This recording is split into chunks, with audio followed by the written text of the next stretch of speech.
Então, no meu entender, o Brasil não é racista. É as coisas que estão dentro de você que reflete lá fora.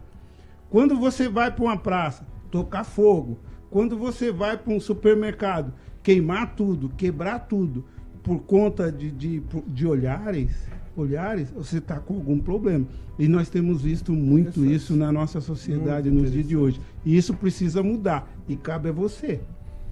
Doutor, eu até complementando também a sua parte, complementando não, sim, né? Meu avô chegou ao Brasil vindo da Síria, meu avô materno, por questão do preconceito religioso.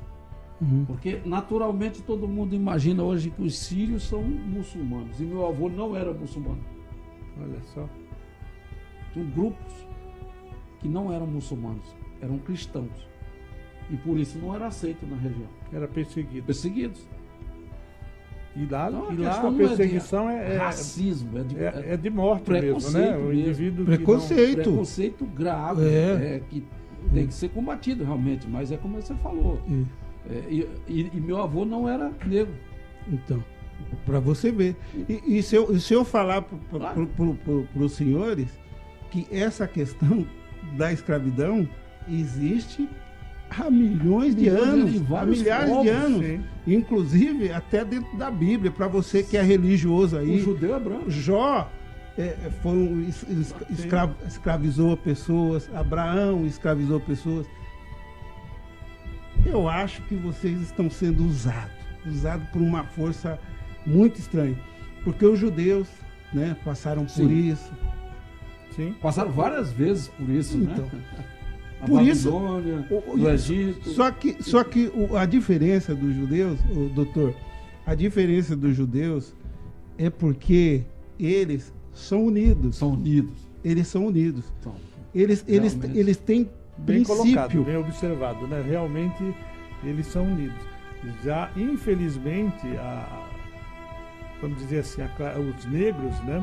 Eles não perceberam que precisa, pelo menos nisso, copiar os judeus com relação à união. Ele estava falando da engenharia social, ele vem lá no início da África mesmo, porque quando se fala em negro, na África, muita gente imagina que era um grupo só. Isso, não, é um país. Eram países enorme. Eram aldeias, eram tribos totalmente diferentes, com seus reinos, com linguajar próprio.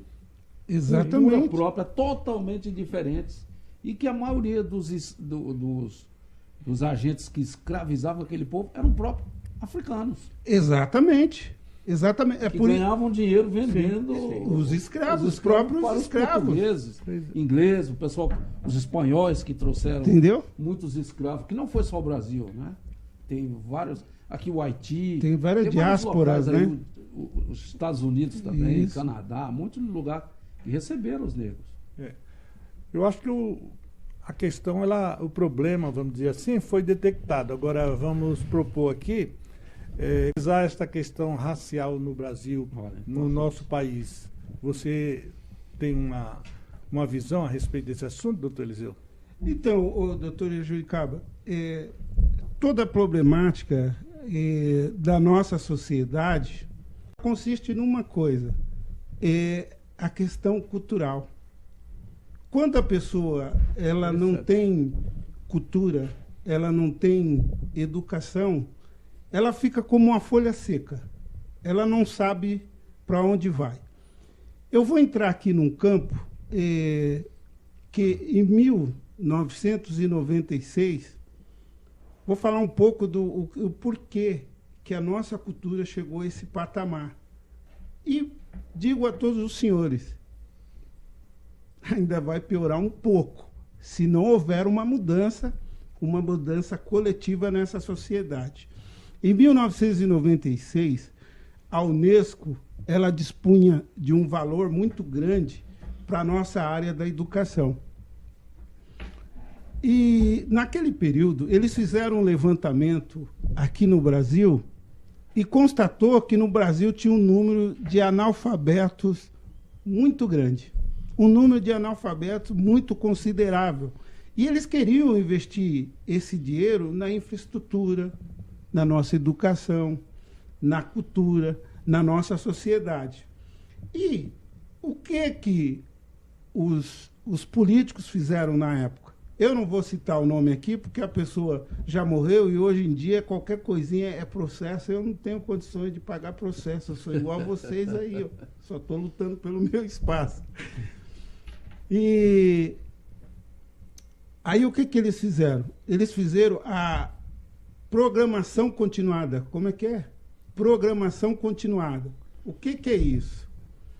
Ou seja, o indivíduo agora, ele não precisava mais se preocupar. Ele não precisava mais se dedicar ali para o estudo. Chegava no final do ano, o aluno já passava direto na escola, certo? A nossa educação já não era boa naquele período. E só veio piorando. Então, como que você consegue mudar essa questão, essas políticas, essas questões raciais? Com educação. Respeitar Perfeito. o espaço das pessoas. Perfeito. Tenha conhecimento, saiba respeitar, saiba conversar, saiba dialogar, porque senão nós estamos indo para o fundo do poço. A própria